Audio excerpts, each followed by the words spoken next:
welcome to A Comic Spot. We are a conversational podcast discussing everything nerdy in comic books, movies, television, etc. Once a week we will get together and just have an hour and a half or so and talk about everything that interested us that week.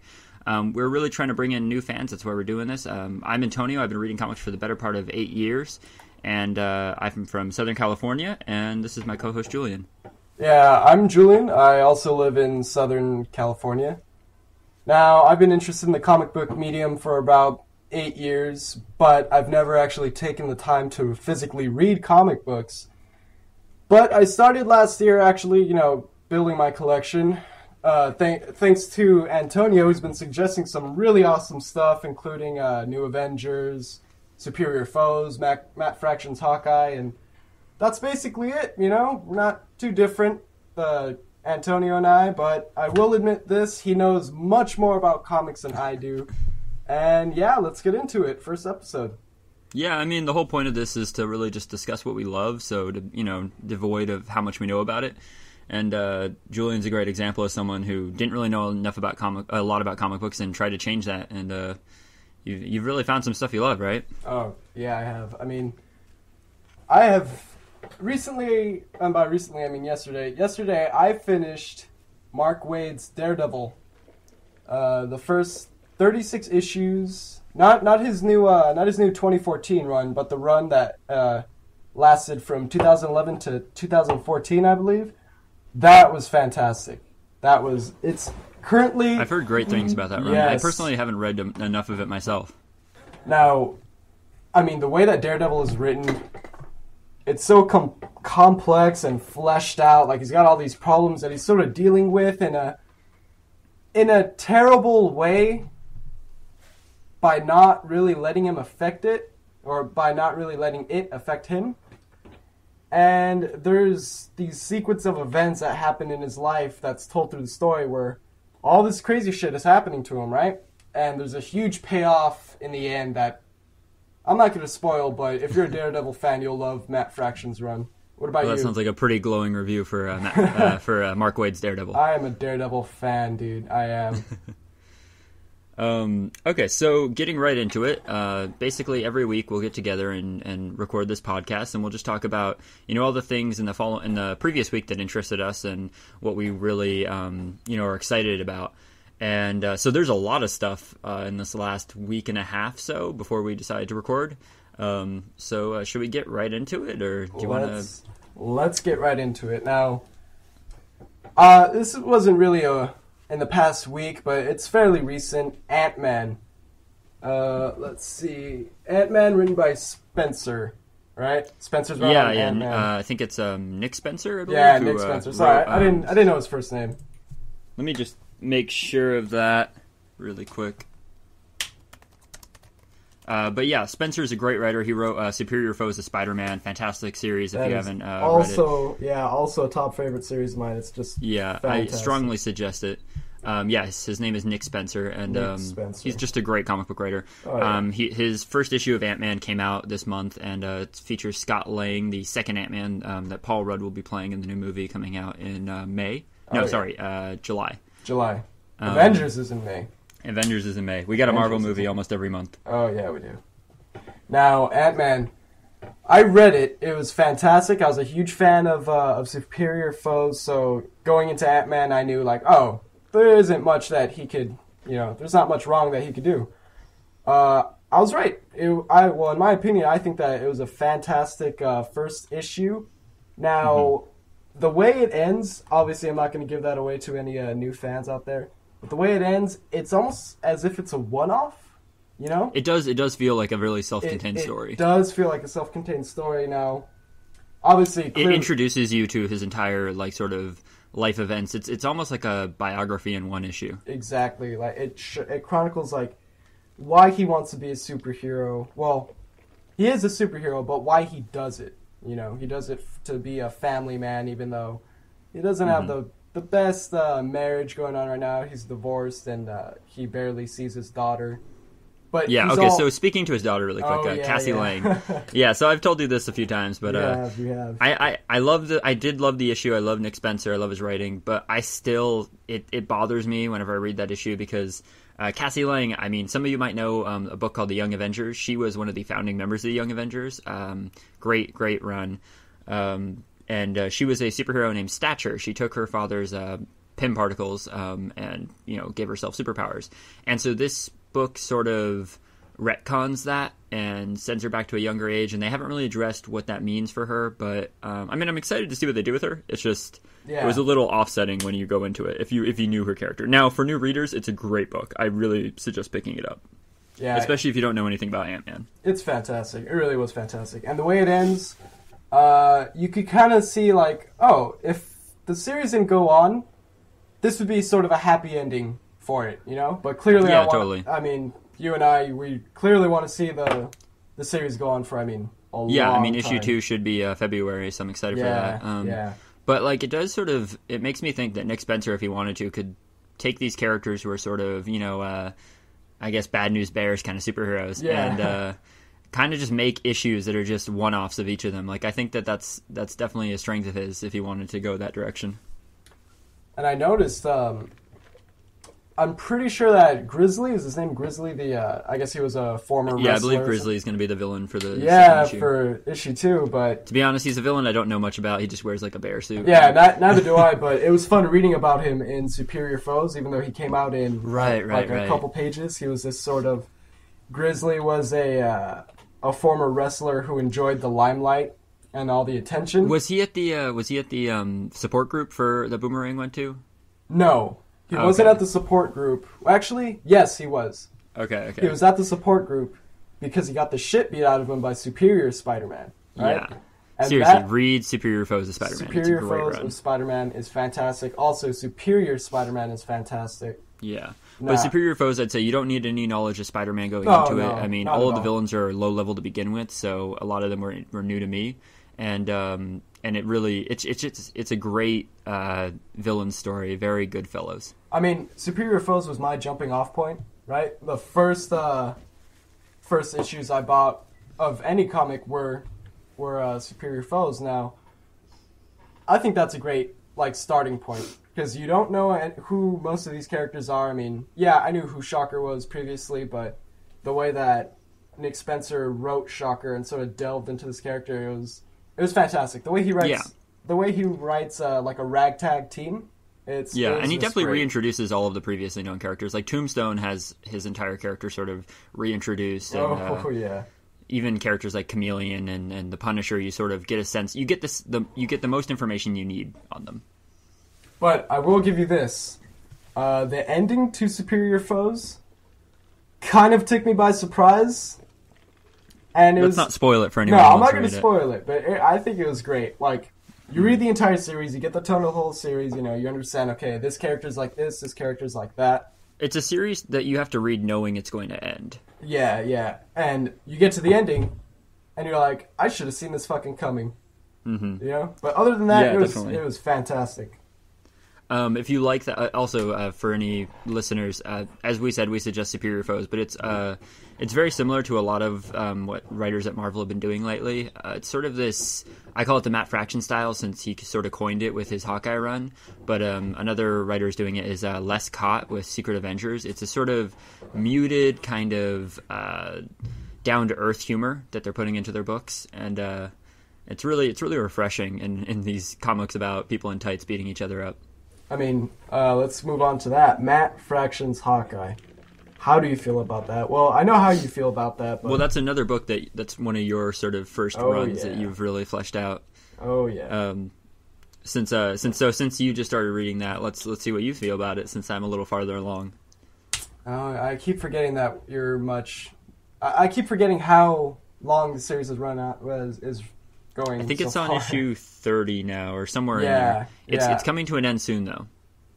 I guess that's good for me. That way I could just pick them up and be like, oh, okay, now I know the story. Okay. It's another series that I think you have to look at knowing it's going to run its course. Yeah. So, Matt Fraction's Hawkeye. I love how do I explain it? I like that it's immediately addressed that Hawkeye is just a human, Yeah, the whole book is sort of Hawkeye is your everyman. Exactly. Even with the whole sense of humor, the way he deals with his problems, he's not the smartest, superhero. I say that with air quotation marks. He's not the smartest character. He knows he has his flaws, and I think he's written very fantastic. And reading the entire series, not only am I laughing, but I'm also wishing, like, man, we need a Hawkeye solo film. You know, that's something. I honestly think like a Netflix series would be better for him. Just because he seems like the kind of guy. Okay, when I first started reading Hawkeye, when I tried to introduce it to people, I related it to Burn Notice a lot, not in the sense of the characters, but just in that idea of each week is almost like an episode, and that's how I felt about the run by Matt Fraction. It felt like each issue is like an episode, and so like I just related that to the show I could think about where people shoot each other. Yeah, but it's much fantastic. more than that. That's just what first came to mind. So just speaking to that really quickly, I love what Matt Fraction has done with Hawkeye. Especially, he's brought a lot of light to the fact that Hawkeye is a disabled superhero. He is, I think, half deaf or full deaf. I'm not sure. I think he's 80% deaf. 80%. And there is an issue. I don't know if you've gotten to it, but it's an issue entirely done in sign language, and it's incredible to see like a writer really take that on because. It's a really cool thing because it's not something given a lot of attention in comics, but Marvel has always been pretty good at making sure their characters have real world problems, and that's a good example of that. I mean, and really showing that disabilities don't have to hold you back. Like you can push through them and find ways to, to be strong with them, and I think that's really important. Yeah, and I love that the comic isn't necessarily about Hawkeye. Like, yes, he is the main character, and he's it's about all people called Hawkeye. Exactly. It's the I guess the Hawkeye family, if you will, like Kate Bishop, and then I like that there's an issue about his dog from his dog's point of view. Pizza dog, Arrow, Lucky. I mean, call him what you will, but I call him Pizza Dog. Yeah, that issue, actually one of my favorites, and there's hardly any dialogue in it, but it was fantastic. But just speaking to Kate Bishop a little, like the great thing about the Hawkeye series is that he's almost let it be two series in that, I mean, you just finished LA Woman, right? I think it's the third volume or something. Fantastic. I mean, I didn't expect much from, actually, yes, I expected a lot from LA Woman. Now, I picked it up not knowing that it was going to be a Kate Bishop-centric story. I'm like, oh, okay, it's Hawkeye Volume 3, I'm going to read it, and it's going to be about Clint Barton. But it turns out that from issue 1, it's about, well, not from issue 1, but from issue, I don't know the issue 1 of volume 3. Yeah, issue 1 of volume 3, it's all Kate Bishop. And I think what's really important about that is that Fraction, he took the time to, get the readers reading Hawkeye, and then he said, you know what, this is also Kate Bishop's book, and I'm not going to sacrifice that. In the previous issues, they were sort of like just dropping her in and, exploring her character a little more and be like, oh, okay, whenever she comes in, it's funny. So, like, they were planting all these seeds leading up to this, and I loved L.A. Woman. Yeah, it's a great arc. I thought it was fantastic. I think that Kate Bishop is seriously awesome, and I want to see more of her. I think down the line, if they wanted to, if Clint Barton ever wanted to retire, Kate Bishop is, I mean, she's taken over once before as the primary Hawkeye, but I'd love for her to reclaim that mantle. Yeah. Clint does seem like the kind of hero who would want to retire at some point. I mean, yeah, he doesn't have the option really. He's just human, like he says. Yeah. But what about you? What have you read? Okay, so I'm gonna branch away from Marvel a bit. Since we've all exclusively been talking about Marvel, I do read DC as well. I definitely have been reading less, but currently we're both reading Snyder's Batman. Oh, right? yeah, we are. Yeah, we are. Snyder's Batman is a great run. I'm currently also reading Batman Eternal and Justice League, but other than that, DC is sort of slowed down for me. I'm hoping it picks up for me soon. There's still great stuff there. The amount of stuff I'm reading from other companies is, taking precedent. But what I wanted to talk about was some image books. Specifically, last week, a new issue of The Wicked Plus the Divine came out, and it's a great book. I strongly suggest it. It's written by Kieran Gillen, I believe is how you pronounce his name. Okay. Great writer. He wrote the recent run of Young Avengers, which also features Kate Bishop, so it all comes full circle. But him and the artist who he works with, Jamie McKelvey, have been doing this independent book called The Wicked Plus the Divine, and it's sort of the idea that every 90 years, this pantheon of gods from different religions and mythologies returns to Earth and inhabits, I think, 12 teenagers. Oh, and yeah, you were telling me about that. That sounds pretty cool. So every generation there's this new pantheon of gods, and they all sort of have these concerts of prayer, and they're based around sort of the popular musicians and such of that era. Yeah. So, like, for example, Odin, who was introduced in this issue, is sort of like a one-man Daft Punk, a little bit more of a dick, but like that's his visual style. Yeah. And stuff like that. And it's just a really cool study on youth culture, but then also it's a good book. Like, it's a really good mystery story. It's sort of a whodunit kind of book right now. And, okay. Yeah, I strongly suggest that. Another book I've been reading that I've talked your ear off about too before is Invincible. Invincible 116 came out this week. I've probably talked Julian to death about this book, but as someone once said, I think it was Greg Miller told me this, Invincible is the best superhero comic you've never heard of, and that's not entirely true. Obviously, in the comic community, you've probably seen an issue of it. You may have picked up it once or twice. There is a fan base for it, but I still think it's such a big book for the small following it has. It's by Robert Kirkman, who wrote The Walking Dead, tons of other great books, and it's just an amazing superhero story that keeps redefining what a superhero story can be.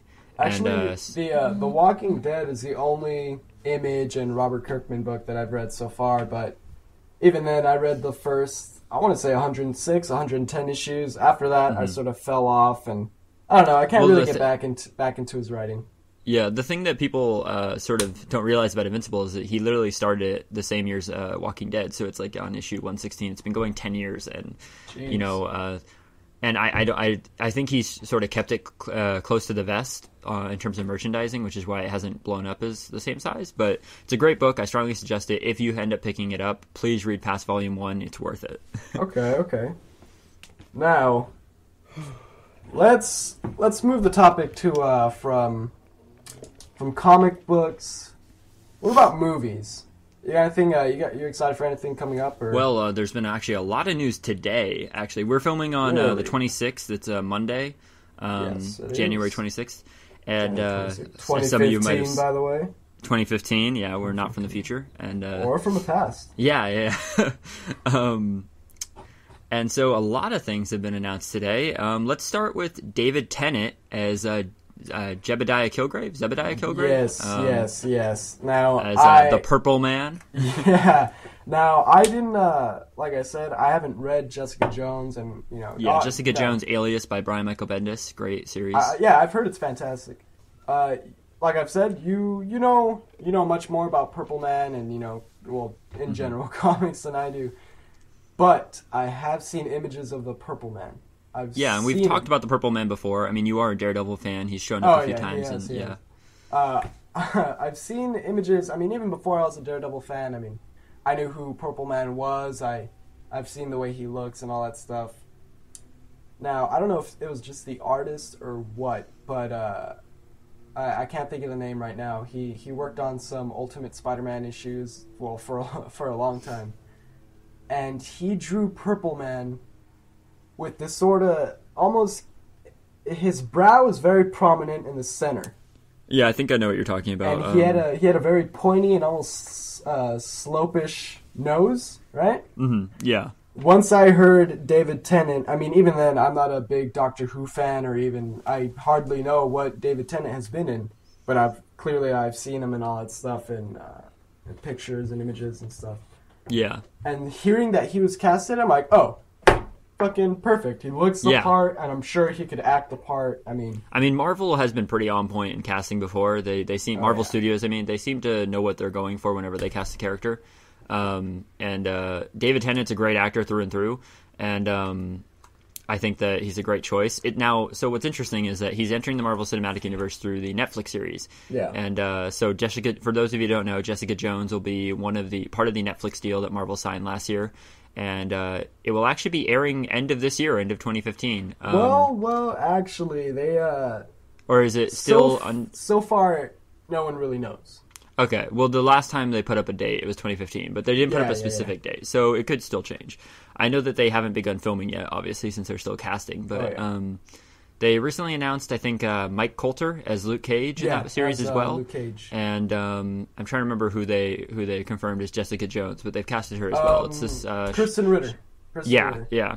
Who is a great actress. So I'm very excited to see what they do, and I'm excited to see her chemistry with David Tennant. Now, here's the problematic part. I know that you haven't read the Alias series, but we have definitely talked about it. And we have. Jessica Jones is quite a dark past in the comics, and one that I feel is, I mean, it's of two minds. On the one end, you have this, very perilous story of what she had to go through and how strong she is for really making it through.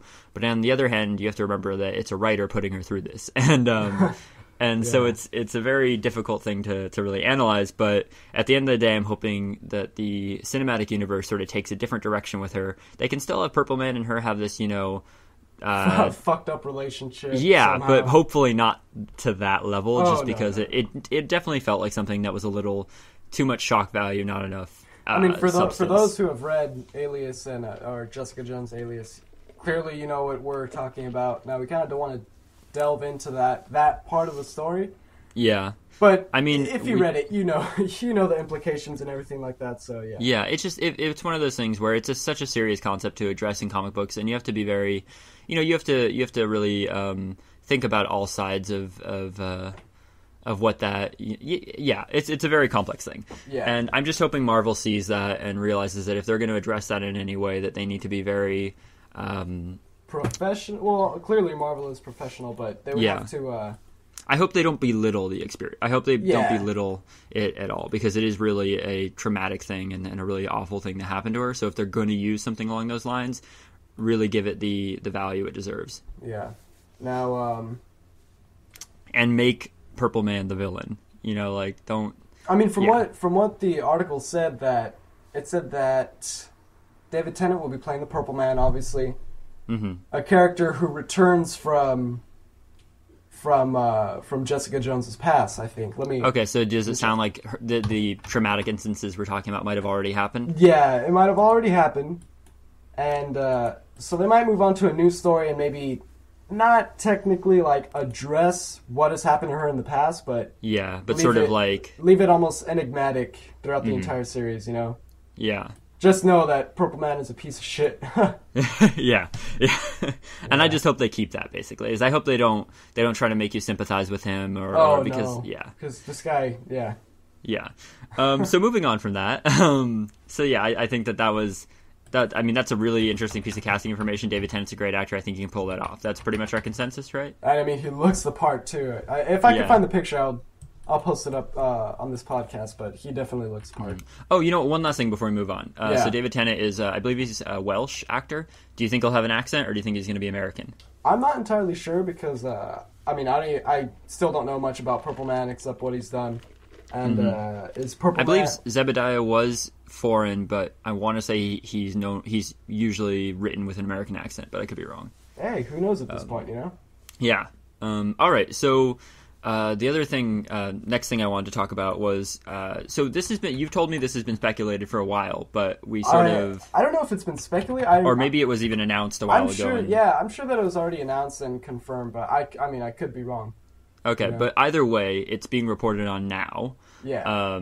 That Fox is looking into an X-Men TV series, or they've confirmed the interest in an X-Men TV series, and they're moving forward with that. So what would you want to see from an X-Men TV series, a live-action X-Men show? What would I want? Well, it depends on if it's in... See, that's the thing, too. Will it be in continuity with the Fox film series? Okay, I'm going to go ahead and just say no. Okay. On one end, we can talk about that, too, of what that would mean. But let's just assume it's not, because I don't know if Fox has their continuity together enough to really to really address that. So let's say it's not in continuity with the movies. All right, so it's not in continuity with the movies. What would you want to see? I don't think I'd want to see Wolverine on the team. Mainly because if they could carry the show without Wolverine, that'd be fantastic. Because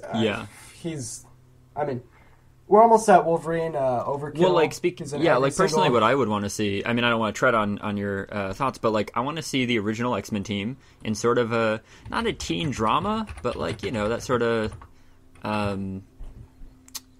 almost angst, kind of. No angst. Please, no angst. No. But it's Fox, so we'll see some angst. But so no Wolverine is what you're saying. Yeah, no Wolverine. I want to see. Yeah, like you said, I want to see the classic team with Cyclops as the leader, definitely. But if we're going into like specific ideal team, and especially working on a TV budget, I'd like to see Cyclops, Jean, maybe Storm. Yeah, Storm. I feel like Storm could be like they could pull off Storm on TV. Beast, and maybe Iceman, and I'd be good with that. Okay, so Storm taking the place of Angel in that sense. Yeah. Since that's mostly the original X-Men lineup right there. Exactly. So here's what I'm gonna speak to that. Like, don't get me wrong, I would love to see a show just based on the X-Men. Yeah. But even if it's not in continuity, I doubt they're gonna let them use some of the more popular X-Men just for the sake of confusion. I mean, we already have to deal with 2 casts in the film universe of the same characters. Yeah, well, I mean you let's can see talk it that about way. that. One's in the past. Let's talk about that. It's like the casting news of they just announced the casting news for Cyclops, Jean Grey, and Storm. Oh yeah, and I think it's so if we were to have them on a show, we would then have 3 sets of actors that fans would have to realize are all different versions of the characters. Shit. Well, yeah, that's true when you look at it that way. And especially if the show would be focusing on them as a younger case, then it would just seem kind of weird to have both them young in the movies and them young on the show and be different stories. Don't get me wrong, that's what I would love to see, but I just don't see them treading over themselves like that. Now, there was I could be wrong, there was, I think, a Generation X TV show? There was a Generation X, I think it was a 90s. TV movie series. Was it a TV movie series? Maybe it was it had episodes, but I think it was like a mini series. So, you brought up the fact that, obviously not to confuse a bunch of, casual audience members, they wouldn't be able to use the original cast. Yeah. So that knocks out Jean Grey, Storm, and Cyclops. And then let's also say they probably wouldn't use say X-Force, because we know that Fox has really been trying to get a film going on those guys. I mean, even then, back to my thought, Wolverine would be gone. Yeah, so you don't have Storm, Jean Grey, Cyclops, and Wolverine. What does that really leave? Can you have a team comprised of Professor X? I mean, can they even use Professor X? I think they would be able to use Professor X. Okay, let's say they got Professor X, Angel. And you have to remember, he could be bald in the show, and that would be enough to separate him from James McAvoy. Well, he's going to be bald in the next film. Really? Yeah. Have they confirmed that? Yeah, in Apocalypse he's going full bald. Oh, okay. So good for him. Yeah, I mean, he went bald for First Class. And then they told him, oh, no, you're not bald yet. So I think most of the movie he's wearing a wig. I could be wrong. Wow, that's actually really interesting. I never knew that. It's so funny that they didn't just say go bald. So yeah, I mean, would there be enough pool to have a X-Men TV show? So here's my mindset on it: is that do it like essentially a teenage school drama. Don't go the CW route, but use the X-Men characters who are still students in the comic books, or who are generally known as students in the comic books. So yes, they're not popular, but you get that sense of they're not trying to make you care about a team of characters that you don't know. It's more like they're trying to make you care about a high school class of characters that you don't know, and shows do that all the time. So it's, it's sort of it's a little bit more, people can connect to it because, oh, this is familiar. They're in school. I get that feeling, Yeah. And so characters I would love a show with Quentin Quire, a.k.a. Kid Omega. He's my favorite X-Men. Love a show with him on it. There's some other great characters like Armor. She was created by Joss Whedon. She's a great character who can create an energy armor around herself. She's very cool. I'm not going to worry about budget too much because shows have been getting increasingly larger budgets, especially on Fox. I mean, Gotham has a huge budget. That's true. I mean, have they said what the channel might be or what the station might be? The network. Well, I mean, it's by Fox. I'm going to assume Fox 11 just because that's the best way to get a casual audience in. Yeah. But if it was through FX, then we could expect something entirely different in terms of scope. FX, that would be fantastic, man. Yeah. I mean, FX is a whole nother animal. So, but I'm going to assume Fox just for the primetime audience. Now, let's go back to Jessica Jones. Well, not necessarily Jessica Jones, but the Defenders. Right? All right, so to the Netflix Marvel deal. Yes. Now, like I said, I'm a huge fucking Daredevil fan. Then you got to be excited, man. I am super excited for. I'm super excited for the Defenders. I'm excited for Daredevil. Really want to see a trailer, but I mean, I could go on and on and on about that about Daredevil. That could be its own podcast. But I'd like to talk specifically about the Defenders. You know? Yeah, definitely. I mean, okay, so we know Daredevil is coming in April. Yeah. Which is really fucking soon. Really soon. That's we're almost 2 months away, nearly. Yeah. So, I mean, what's incredible to me is that we have Agent Carter right now, and then Agents of S.H.I.E.L.D. will be back, and then Daredevil in April, Avengers in May, Ant-Man in July. Like, we're looking at almost a full year of just new Marvel content, and then Jessica Jones potentially end of 2015. Oh, yeah. So, I mean, really, they are upping their game even more from last year. So yeah, I'm also excited for Daredevil. I think the Netflix shows have huge promise. It's going to be really interesting. I know they showed a trailer at New York Comic Con last year, but not to the public. Oh no. It's going to be interesting to see what the production value looks like. I mean, from what they said, it sounds like from what they said, it was a crime drama first, and then a superhero series. What I'm second. expecting in terms of visuals is somewhere in between the films and Agents of S.H.I.E.L.D. Where, they said that it was going to be. They said that they have some like great cinematography. Well, that's good to hear. Yeah, I remember someone described the shot of when we first see the Kingpin, and you don't necessarily see the Kingpin as much as you see. It's like a back shot of him, right? You get his back is to the camera, and he's looking at this piece of art. The next shot after that is like him messing with the ring on his finger, something like that. You know. I mean, Julian is a huge film nerd, by the way. Yeah. From what's been described, the cinematography seems great. It seems dark. I mean, I don't want to say gritty, but for Daredevil, it kind of has to be a little gritty. Well, it sounds like, I mean, the films are sort of meant to be, granted they're PG-13, but they're meant to be all ages. This seems like they're going to be approaching an older audience, maybe. Hopefully. Yeah. Go ahead. I mean... So yeah, I know Daredevil's gonna be fantastic. I'm sure of it. Now, we've got Luke Cage casted. I forgot. It's Mike Coulter. Mike Coulter. Coulter? Do we know if he's going to appear in Daredevil? In Daredevil, I'm not sure. Do you want to look up to make sure that name is correct? Just so for some reason I feel so bad if I'm butchering his name. But I could have sworn his name is Mike Coulter. It's the guy who was in the recent Halo film. Oh yeah, I've heard. Yeah. Now, I forgot what I was gonna say. Okay, so yeah, we got Luke Cage, we got Daredevil, we have Jessica Jones. So the Jones. last one is Iron Fist, right? Iron Fist. Who do you think will be Iron Fist? So I can go off on this for a long time, but I'm gonna just go right into it and tell you who I want. Ideally, if he's still up for it, Justin Hartley. He played Green Arrow in the Smallville series, and to be honest, that entire series he was playing Iron Fist in my opinion. Really? Like maybe a little bit more Green Arrow-y in terms of obviously he was with a bow and arrow and stuff, but Iron Fist. Here's one thing: read Iron Fist because it's the precursor to Matt Fraction's Hawkeye. Okay. It's I think it is also Matt Fraction. It might be Ed Brubaker, actually. Let me look that up. Right. I believe it's Matt Fraction and David Aja, who David Aja. however you say his name, who draws for Hawkeye.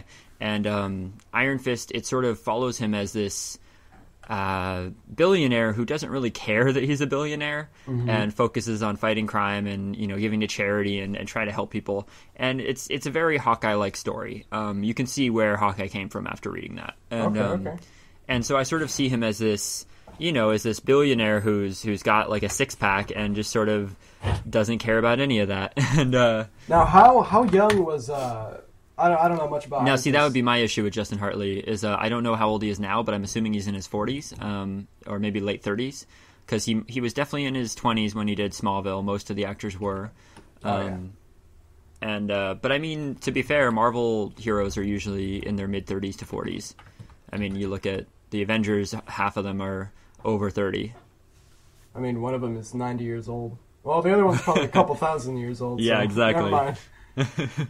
So But I more Iron meant the Fist. actors portraying. Yeah. Iron Fist, huh? I don't. Yeah. I mean, I don't know much about Iron Fist or who he is, so I can't really give my input on like, oh, this guy would be fantastic for Iron Fist. Okay, well, just off of visual cues, we can go Off for that. of a visual cue, and also off of past rumors, and like, oh, this actor has met with Marvel Studios, and this actor, oh, you know, this new guy, whatever. You get it. It's gonna seem weird, but I think he's sort of improved as an actor, and you know, just going from a pretty face to a good actor. Fuck, I forgot his name. Shit, he was in High School Ryan Musical. Gosling. No. Oh, Zac Efron? We'll get to Ryan Gosling in a bit. Zac Efron. So you've been telling me Ryan Gosling and Zac Efron and Jake Gyllenhaal should basically just play everyone. Man, if you're gonna judge me on my choices, No, they're all great actors. No, I agree. Zac Efron has really improved as an actor since High School Musical.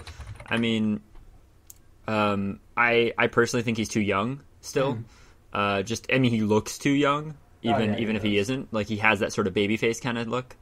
Don't get me wrong, he's a very handsome man now, but like he just if you have him, here's the thing: is like Iron Fist's most important, you know, relationship in the Defenders is going to be Luke Cage, and so they have to be like brothers. And for that, I don't want it to be a big brother, little brother. I want them to be like just completely equal with each other, you know, on the same terms and all that stuff. Yeah. So I think that, but also I didn't know that because. Oh, okay, sorry. Well, that's the way I've been looking at my casting. To be honest, Ryan Gosling wouldn't be the worst choice. I know I brought him up as a joke, but he wouldn't be a bad choice. I know, I was going to say that too, but I don't think they could get him for the Netflix show. But and we've talked about this. Is Netflix really like Ryan Gosling's territory, or you know, would he really? I mean, not. Well, here's the thing: you have Kevin Spacey on House of Cards, so what does that mean anymore? But based on who they've casted as their current Defenders, it's sort of he would be the sort of. Not black sheep, but you know, he would be the everyone would be talking about Ryan Gosling. Everyone would be like, "Oh shit!" He'd overshadow Ryan him. Gosling's fucking in a Marvel. And I'm sure they're casting based on acting potential. So, like, I'm hoping that the characters they've casted so far is really just because they perform them well. So, what Marvel does well to me is they bring actors who might not be the most well known into like the mainstream. Like, look at Chris Hemsworth. Yeah, and well, I was even Chris Pratt, really. Yeah, I was gonna say Chris Pratt, but I mean. Parks and Rec doesn't count as like mega superstar. But really, I think it started with Zero Dark 30. That sort of started. That's true. Chris That's true. I know, but we can talk about Chris Pratt for hours. Yeah. Ryan Gosling. All right, so okay, yeah, maybe Iron Fist. You know, he seems the same age as Mike Coulter. By the way, you got the name right. Okay, cool. But. I do want Ryan Gosling in a Marvel series or film or whatever. There's going to be a place for him. I mean, yeah, you could pick. You look at the actors roles. Marvel is racking up, and you can sort of see like what they're going for in terms of age and look, and he just fits that bill. I mean, dude, if they're enticing Al Pacino of all fucking people, yeah, exactly, to be in a role, then I mean, maybe Ryan Gosling too. But before we go too much into who we want to see in the Marvel universe, I think it's important to get some. I mean, like, I love where we're headed now. We have so many great characters. Yeah. But you know, I'm hoping for more diversity as we go forward. It's great to see Luke Cage being added, Jessica Jones. You know, that's definitely a step in the right direction. You know. Yeah, exactly. So like, get us a Black Widow film.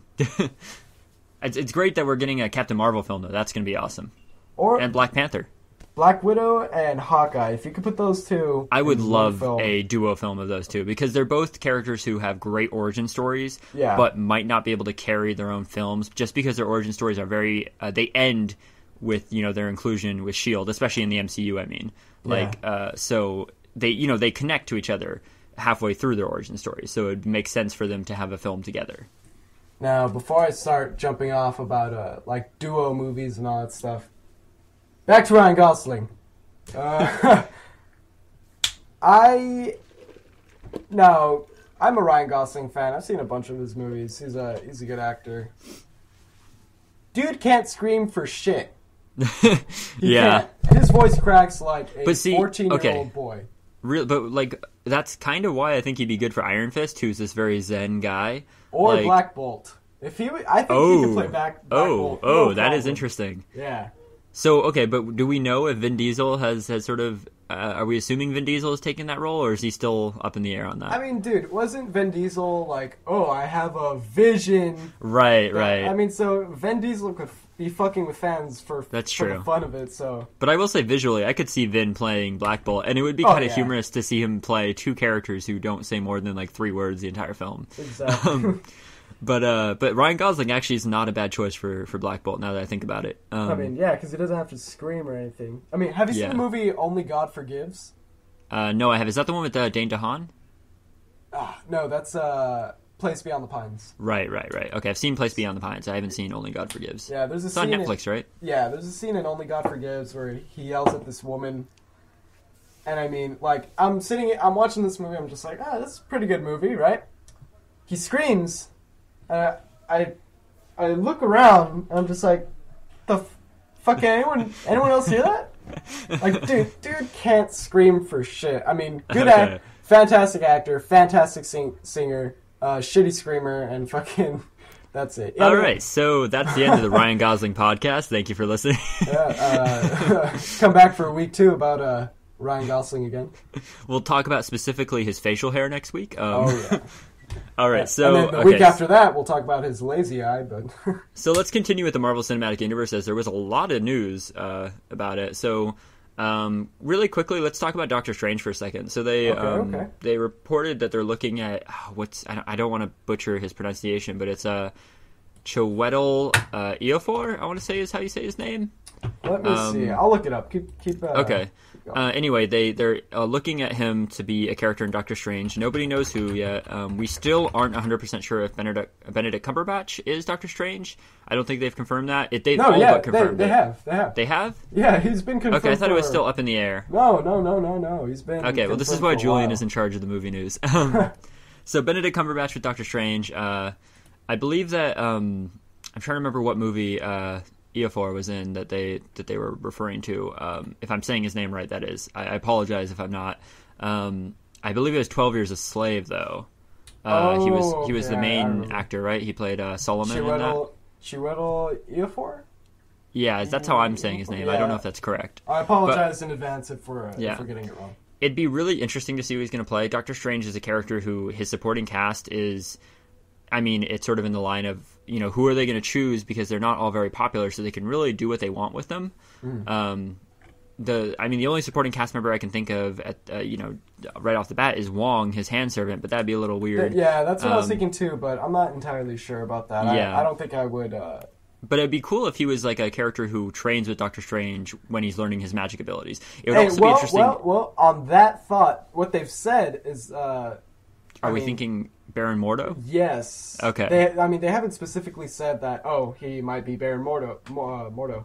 They said that he's wanted for a villainous role, but some people don't believe it. I mean... Really? At this point, it's up in the air. I mean, he could be... You know what, then? I could definitely see Baron Mordo, because... I can, too. The approach I'm guessing they're going to go for is they're friends, they're colleagues, they train together, and then something like a schism comes between them. Yeah. And so they want an actor who can play a character who you will, you'll bond to, and then be, like, torn apart when he turns evil. And, I mean, the cast is already looking diverse. I mean... Yeah, like we said, Chiwetel, or is it Chiwetel? Yeah, sorry about that. He's considered for a role. Morgan Freeman is considered for the ancient. Yeah, the ancient one. Really? Maybe. Okay, then that would be really cool, actually. For the ancient one, they're considering Morgan Freeman, Ken Watanabe, and Bill Nighy. Potentially. Okay. Okay, going off of those, to be honest, Bill Nighy would have the voice for it, in my opinion. But I would go with Ken Watanabe. Is that how you say his last name? Watanabe, sorry. Yeah. He's a great actor. Oh, yeah, he is. But he was my favorite part of Godzilla, right? He was in Godzilla, the new one. Yeah. But I would prefer him just because I do want the ancient one to be an Asian actor. Just because of Mm-hmm. where he's from in the story and everything, so it would make most sense. But Morgan Freeman would be a great choice too. Just Morgan Freeman is eternally known as a wise he plays wise characters, and that would be along those lines. All right, you know what? I'm gonna shift the conversation a little bit. Okay. So far, it's been a a Marvel podcast. Oh, okay. Wait, before we move away from Marvel, though, let me just add one more thing. So one more bit of kind of huge news. Okay. What's that actor's name? I want to make sure I get his name right. Ryan Gosling. Daniel Bruhl, I think is how you say it. Yeah. From so Inglourious Bastards and yeah. So he was reported to have a role in Captain America 3, and nobody knew what yet until today. They announced the casting call for Captain America 3, and it listed him as playing Baron Zemo. And the Marvel hasn't officially gone out and confirmed this yet, but that's a pretty good sign of that he is playing Zemo. I mean, even I remember the first day they announced that they casted him in the film. They're like, oh, German actor Daniel Bruhl. Yeah. It did seem like, don't get me wrong, you could get to that conclusion already. Yeah. But it's nice to know because, we have Strucker in Avengers Age of Ultron, so it's going to be, it's cool to see that they're fleshing out modern Hydra. Yeah. So I'm very excited to see that. I hope he wears a purple hood. Well, I think they can make it work. If they can make it work, then fantastic. Like his most recent appearance, it kind of is a throwback to his classic look. He's got the purple hood. He's got the yellow gloves, but basically that's it. That's all that there really is. Other than that, he's got like a nice tactical-looking suit with. If they could pull that off, it'd be fantastic. But you look at characters like and Captain America 2, they had like Patrick the Leaper, and he was essentially wearing his costume aside from the mask. The way they pulled that off was fantastic. Well, the way that Marvel pulls off all of their costumes is fantastic. But okay, so thank you for letting me derail you for a second. I'm trying to divert this from becoming a Marvel-centric podcast. All right, so I'm going to let you segue the conversation now. All right. Well, I if you wouldn't mind, I'd like to keep the topic on film, right? Yeah, that's fine. Plenty of film news. Oh, yeah. Now, this isn't technically news, but I am a huge Scott Snyder Batman fan. Yeah. That dude knows how to write Batman. He is doing awesome work with Batman's run. That's another thing I recommend for new readers. Pick up Scott Snyder's New 52 Batman, starting with The Court of Owls. It's a great book. You don't need much Batman knowledge going into it. He really introduces a lot of new characters and reintroduces characters in new ways. So, it's a great run for new Batman fans. Yeah, and it's one of the best Batman runs of all time. Oh, yeah. Each of his stories have been a fucking hit, dude. Like, he's got Court of Owls, and then after that, Death of the Family. After that, he's got 0 Year. This guy's consecutively got an awesome track record, and yeah, you get it. I'm a Scott Snyder fan. Definitely. Yeah. Now, moving on to film. Batman on film. Ben Affleck is Batman, as we know. Do you think that... Batfleck. Batfleck. Do you think they potentially have... Wait, no, potentially isn't the right word. Do you think that they might reintroduce Batman... clearly they are. How do I word this so I don't sound like a complete idiot? Okay, do you think that once they decide to not reboot Batman, but start again with his film series with so for the next solo Batman movie. The next solo Batman movie, do you think that they will try to adapt classic storylines or more modern storylines? Because I definitely think that Snyder is going to be a big influence for them going forward. I hope so, dude. But the reason I say this is that Frank Miller was a huge influence for Snyder, and so I think that sort of feeds into it. As we've from what we've seen for Superman versus Batman, it looks largely influeed by Dark Knight Returns. By Frank Miller, one of the greatest Batman comics of all time. Though Frank Miller sort of went off the rails later in his career, but I strongly suggest Dark Knight Returns. But yeah, we everybody knows that the new movie has a lot of visual cues from that book. And Scott Snyder's books use a lot of stuff from that. 0 Year is almost sort of like his spiritual successor of Year One. To Year One, yeah. Yeah. Now, so I would agree that we're probably going to see some Snyder things. Now, let's move on to Suicide Squad. I'll tie it back in a bit. Okay, but really quick before we leave the Snyder stuff, didn't they mention that they were thinking about bringing in the Court of Owls to Gotham, or have we just? No, that was my idea. Oh, okay. Well, it would work. It would make sense. We could expand. Yeah. That. Okay, But sorry, you wanted to talk Yeah, about... let's move on to Suicide Squad now. Suicide Squad. Yeah, spoilers from here on out. I mean, potential spoilers. Who knows at this point? They say that Joker almost plays a Hannibal Lecter type character throughout the film. This does not surprise me. Yeah, I mean that was the approach that they wanted to do in well, not the Dark Knight Rises, but in the Dark Knight 2, I guess. Yeah, before Heath Ledger's death. Yeah, before Heath Ledger passed away, the idea was that he would be almost an informant or like a insight onto the criminal mind for Batman. Yeah, we have to think about the Joker. He doesn't have any alliances with, these other villains. Exactly. So what does he have to lose, Exactly. Now, that's the rumor now that in Suicide Squad they're actually going through with that he's going to be in prison most of the time. Mm-hmm. I'm not going to get into the whole entire plot because I'm trying to stay Batman-centric right now. In the end of Suicide Squad, apparently Joker breaks out of prison and goes on this murder spree, and then the movie ends, setting up... So potentially it could lead into a Batman film? Yes, setting up for the, for a new Batman film. Mm-hmm. Now, I could see that happening, but this would be dependent on, DC announced their list of films early last year. Yeah. So do you think that this would mean that there's a secret Batman film they haven't announced that's going to be sooner? Or do you think that they're still going forward with the schedule they placed? I mean, who knows? I don't know, honestly. It's not my place to say, but we don't know if, most or any of these movies might actually pull through. Well, as long as we're not getting our resources from Latino Review, we should be fine. I know. Either way, yeah. So apparently, Joker breaks out at the end of Suicide Squad. Now, obviously, I have fucking just a shit ton of fan theories, fan casting, all that stuff. Let's say that they start Batman's solo film series again, right? Now, there's been hints or rumors that Jason Todd's death has been established. Yeah, and we have the rumors that what's the actress's name? Carrie Kelly, or Jenna Malone is Carrie. Jenna Malone is Carrie Kelly. And that there's a tattered Robin suit in the Batcave, and there might even be the giant penny and the dinosaur. At this point, we don't know. I would love that. I would love that too. At this point, we don't know what the possibilities are for another Batman movie. Mm-hmm. But if you could pick a specific storyline, what would you choose? Oh, that's a great question. Well, okay, so assuming that The Dark Knight Returns is essentially Superman versus Batman: Dawn of Justice, the story that I would choose for a solo Batman movie right now would be the Court of Owls and the Night of the Owls. But the only problem with that is that it wouldn't have the proper setup.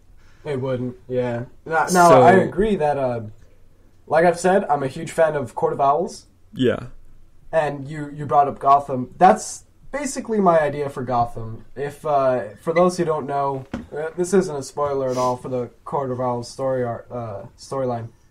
At one point, when Bruce is a child, he hears about this rumor about this secret society called the Court of Owls, and he decides to do his first detective mission, as it's written, like his first extensive research and all that stuff. He goes to where he thinks the court's meeting is, and he ends up getting locked inside of a house for a week straight. Yeah. And it's sort of a traumatic incident. Yeah, but that propels him into becoming Batman even more. Now, I'd like to see that tackled on Gotham, where we see even more of Detective Bruce, young Detective Bruce. And then maybe at the end of the season, like, it's the season finale, he goes missing for a week, and yeah. Basically, that was my idea for just an adaptation of the Court of Owls on Gotham. Now, if we move back to the solo Batman series, I don't know what I would really expect from a solo standalone movie. Yeah, I mean, there's too many stories to really pick one. I definitely would go with something Snyder related, but then thinking about the Snyder stories, they are all drenched in a lot of lore, so like you'd have to really adapt them, and take out some elements of them. But yeah, it's definitely a great question. I mean, really, what I'd want to see in a new Batman film is them to avoid some of the mistakes they made with the Nolan films. I love Nolan as a director, but I think that there's some things that he didn't hit quite right. Mainly, Batman's very reactionary in those films. It's very like when something big happens, he gets in his tumbler and he goes out and he stops it. But he's never really patrolling the streets. He's always in his car. He's not like running rooftops and trying to stop small level crime. I mean, if for our listeners out there, if you haven't heard Kevin Smith's Fat Man on Batman, it's a very fantastic podcast. I mean, clearly it's Kevin Smith. What the fuck did I just say? I mean, how could I be like, oh yeah, it's a good podcast, you should check it out? It's fucking weird. This is our first podcast. We can't really say anything. Yeah, Kevin Smith is one of the gold standards of podcasts. If you haven't heard Fat Man on Batman, go listen to Fat Man on Batman. Either way, what I'm getting at is that he brought up an excellent point about the Chris Nolan movies, is that Batman comes out in the first film to stop the Scarecrow, right? Mm-hmm. At the end, he gets the calling card of the Joker. Yeah. Right? So he gets the Joker's calling card. He's like, I'll look into it. Into it. Yeah. My Batman impression was more of a Pete Holmes Batman impression. He's like, yeah, I'll look into it. The next film starts with him against the Joker. Right? Yeah. Yeah. For all we know, Batman has been Batman twice. That was the point that Kevin Smith brought up, and he quits after taking down essentially 3 villains. Exactly, and the only 3 villains that he has faced. So Kevin Smith brought that up, and I thought that it was. And I'm not counting Two-Face. I'm counting Scarecrow, Ra's al Ghul, and Joker. Yeah, because Two-Face is sort of like he wasn't even really a villain in the story. They had an altercation, but he didn't really take him down. He didn't have any powers or any way to fight. But yeah, a gun. Basically, I'm sure that both of us want to see the up all ends of the night, fucking can bench press 1,000 pounds, obsessive Batman. Yeah, definitely. Go watch Fat Man on Batman, especially the episodes where him and Ralph Garman talk about Dark Knight Rises. They're really important. They totally shifted my view on those films. I still watch them. I still love them. Don't get me wrong; they're fun, incredible films. But there's just so much to be desired in terms of a Batman film. Yeah. But my main issue with him, and then we'll leave this topic. But just the fact that he quits after Rachel dies in The Dark Knight Rises is like, your parents fucking died, Bruce. Yeah, exactly. They died in front of you. That's what made you become Batman. Exactly. He should have been like double Batman by then. Yeah. So if we see a new Batman film, just make sure that it's the whole point is the perseverance of spirit, and that when bad things happen to you, you push back. And that's the story of Batman. I want them to get rid of the he's a crime fighter and he sort of needs to learn how to juggle like relationships almost. Oh no, I mean Kevin Conroy said it best. Bruce Wayne is the the costume. Batman is the secret identity. Batman 1989 is my hands down favorite movie of all time. I mean, I could fucking. We disagree on that. No, but they've always gone for that approach that Batman needs a love interest in his life. They've done that with Rachel Dawes. I mean, even in the new film, it was Catwoman, and I guess they kind of got that aspect right about when it comes to Batman and his relationships with other people. He doesn't need to move to Italy and fucking don't tell his butler that he's gonna his one care figure in life that he's gonna fake his death. But I'd rather see really that like a loner. Well, not a loner because clearly he would have Alfred and maybe potentially Robin, but. Well, the way I don't want to see love interest. I want to see Batman as sort of since he lost his parents, he decides to become a parental figure to all these orphans. That's sort of he takes in these people who are the outcasts, and I've always liked that idea. All right, now let's move on. So I think we've talked about Batman enough and all that stuff. Yeah. Okay. So just the last thing I want to say about film before we move on from the topic. We didn't really touch on the Tom Hardy leaving Suicide Squad. You know what? I forgot about that. So apparently, Tom Hardy, as you know, he was signed on to be Rick Flag. But also, more potential spoilers for Suicide Squad. I was going to say Suicide Flag. No, that's not right. More potential spoilers for Suicide Squad. So clearly, Tom Hardy left the cast, and he left the film and all that stuff. Now, there's a bunch of rumors going on that, like, oh, he doesn't want to be on the film because he might potentially play a bad guy, you know? Or he can't be in the film because it'll fuck with the schedule for promoting Mad Max Fury Road once it comes out, right? Yeah, very excited for that movie. So now, they try to go after Jake Gyllenhaal. Jake Gyllenhaal passed. So the two... Yeah. Probably a good career move on his end. I don't think that movie's going to be bad. I just don't think that that's the role that he should... If he's playing a character in any comic book movie, I don't think it should be Rick Flag. Now, the two actors in contention are John Bernthal and Joel Edgerton, and I'm fine with either of them. And that's it, really. Me too. So far, the movie seems kind of like it's but it's getting a... I don't think it's coming 2016, personally. So far. I think that I'm excited for the film. This is just this lowers my excitement a little, but Margot Robbie and Will Smith and Jared Leto still seem like a solid cast. Definitely. So it's sort of a wait and see. Okay, so moving on from film. Do you want to take a second and talk about some TV news? Yeah, there's been a little bit of it.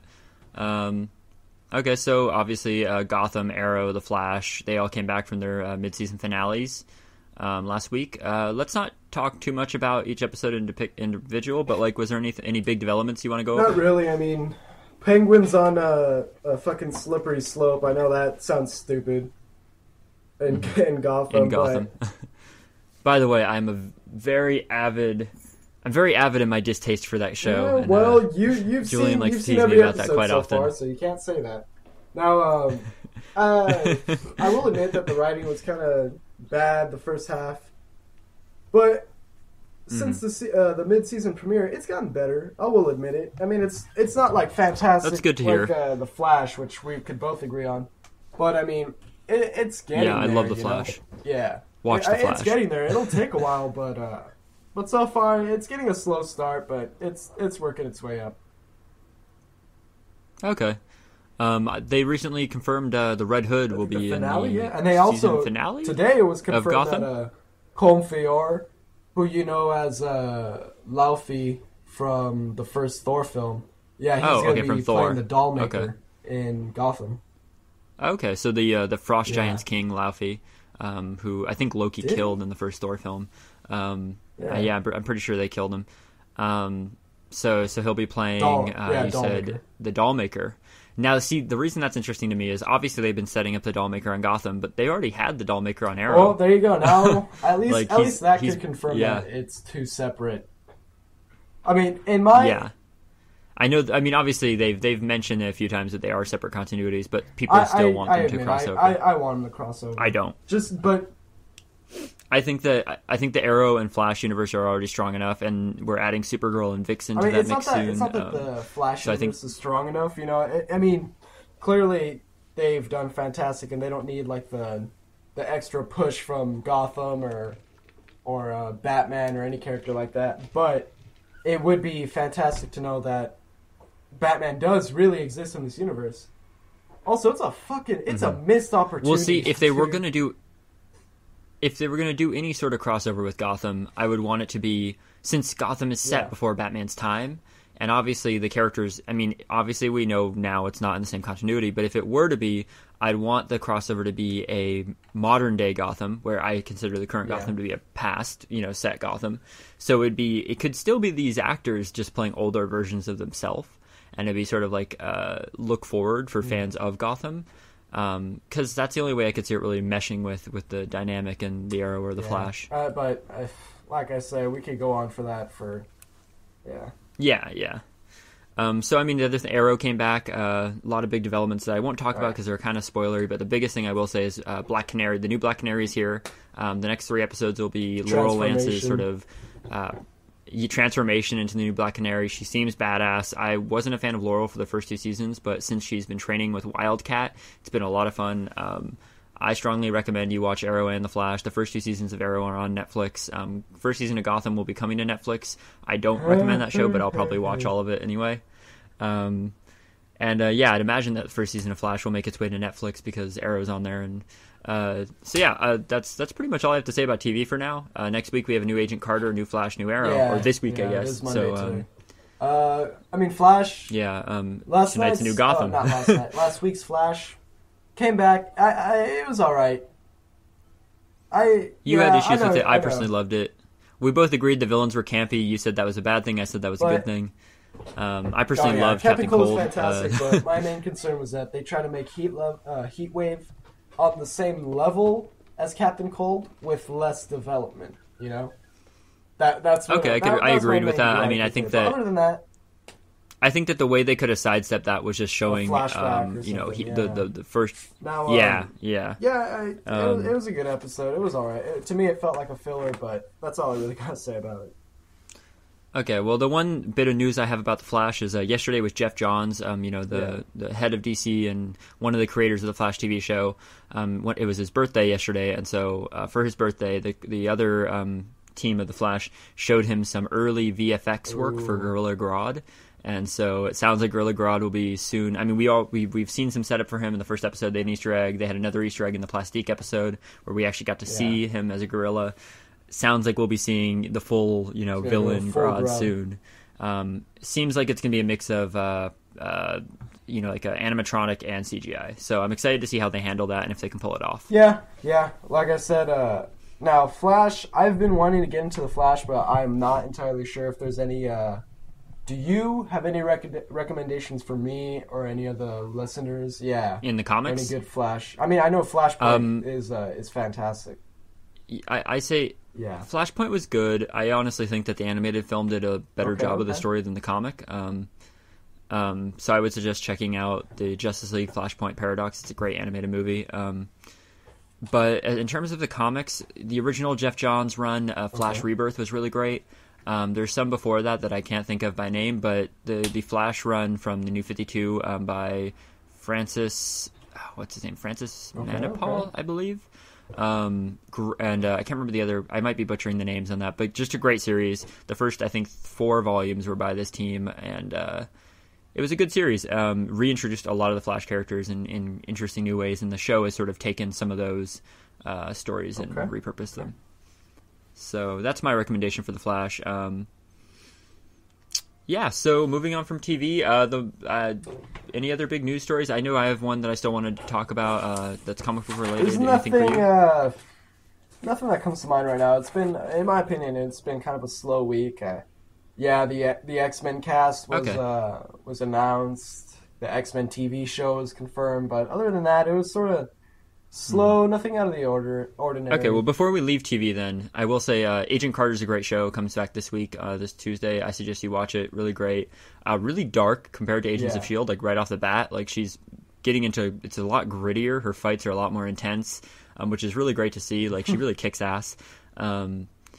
And a lot of cool characters in that show. But okay, so moving on from TV, the last thing I want to talk about this week, probably the biggest comic book news of last Howard week, the Duck is getting his own series. You're right, Antonio. You're right. Fuck you too. Howard the Duck is getting his new series, and as huge as that may be, I think we need to talk about Secret Wars for a little bit. Secret Wars obviously was announced last year at New York Comic Con, but this last week they had a press conference in New York City at Meltdown Comics. Marvel really went into it, and they discussed, what Secret Wars would mean for the Marvel Universe, and a lot of news sites reported this as the Marvel Universe is ending. Now, that's not entirely true. That's weak. Yeah, that's just clickbait. But the Marvel Universe is changing in a lot of ways. And I'm very excited for this. I think a lot of new readers should be excited for this, because what this means is that after Secret Wars, even during jumping on with Secret Wars, the Marvel Universe will be almost entirely different, and it'll open up a lot of opportunities for new series and new characters and such, and thus new readers. I'm gonna have to ask you to, for those who don't know, or listeners who might not know exactly what entirely Secret Wars is, if you could explain. Oh yeah, okay. Yeah, okay, so let's backtrack a little. Let's unpack this. So Secret Wars, it's the third Secret Wars Marvel has published in their time as a company. The first two were directly related to each other and were just an event that brought together a multitude of characters and had them fight on this hodgepodge battle world, and just, whoever wins is gets to leave, essentially. And the stories went in a slightly different direction, obviously, but that was the basic premise. And they were originally done to sell toys. This one is a bit different, though I'm sure the merchandising will be on par. So the story is Jonathan Hickman, great writer, amazing Marvel writer, amazing independent comics writer. He's been writing the Avengers and New Avengers series for the better part of the last 3 years. By the way, just want to throw that in there. Yeah. Great series. And so what's been happening is the multiverse is dying. Every universe is dying. And the way this is happening is these events called convergences, where two Earths enter the same space of each other. These convergences always happen at Earth's location. And Just, I could be wrong on this. Is it convergences or incursions? Oh my god, you're right. I'm sorry. Incursions is what I meant. Convergence is something entirely different. Yeah, that's what I'm thinking of. Sorry about that. My apologies. Julian's schooling me in comics. You're right. It's an incursion, and these incursion points are always at Earth. So these two Earths from different universes, they enter the same space, and basically two Earths enter, and either one leaves or none of them leaves. So what this means is that one of the Earths has to destroy the other, or both of them collide and they both die. So the Illuminati, a team of characters in Marvel who sort of consider themselves to be the masters of their domains, comprised of Black Panther, the Beast, Iron Man, Mr. Fantastic, Black Bolt, Namor the Submariner, and later on the Hulk, team up, and a few others team up and Captain America joins them in the beginning, and they sort of decide how they're going to deal with this situation. And as the series goes on, they start to realize less and less. There are less and less options for them, and they might have to entertain the theory of destroying these Earths that are coming into contact with theirs. And so, Secret Wars is essentially the final incursion happens. The Ultimate Universe collides with the normal universe. They are not able to stop it. The incursion destroys the Marvel world and sort of smashes it together with all these other worlds, and we see the new battle world formed. Marvel says that there are 3 different titles that they will be running during this. The first one is, I think, Last Days, and it will be the main Marvel universe, the 616 universe. What would you do in your last days on Earth? What would these characters, the world is changing as they know it. Some of them might die, some of them might move on to new ways of living. Basically, what would you do in your last day? The second one is Battle World. What's happening on this weird hodgepodge universe of different continents of different multiverse things? And then the last one is what was the last one? Warzone, and that is the actual fight. Who is going to be the survivors of this battle. Well, either way, that sounds fantastic, and I mean that's definitely going to be a game changer in the new, the new Marvel universe. Yeah. I think the most important thing to say, though, is this isn't abandoning prior continuity. This is just moving forward. Of other different, but it's nice to have a coherent universe where I don't have to worry about other different titles. Prior continuity. Yeah, fantastic. I mean, it does seem like their goal is to bring in new readers and to grow as a company. And a lot of people might seem that as abandoning old readership, but what I see that is that they really just want to create new stories that are interesting. And if this is the way to do that, then I'm all behind. I'm behind it. I'm all for it. Now we talked very briefly about convergences, right, in DC. Now, what is DC's upcoming convergence event? Okay, so where I look at Secret Wars as sort of DC's, Crisis of Infinite Earths, Convergence is literally that. It seems to be literally this, a spiritual successor to the original Crisis on Infinite Earths, which is where DC did the same thing, bringing together all their separate continuities. Convergence seems to be the New 52 colliding with the original, DC Prime and a bunch of other DC universes. Now, I haven't been up to date on the news as much as I have with Secret Wars, but it sounds like for the remainder of next year, we will be seeing a ton of the titles from before the New 52 return for like small series.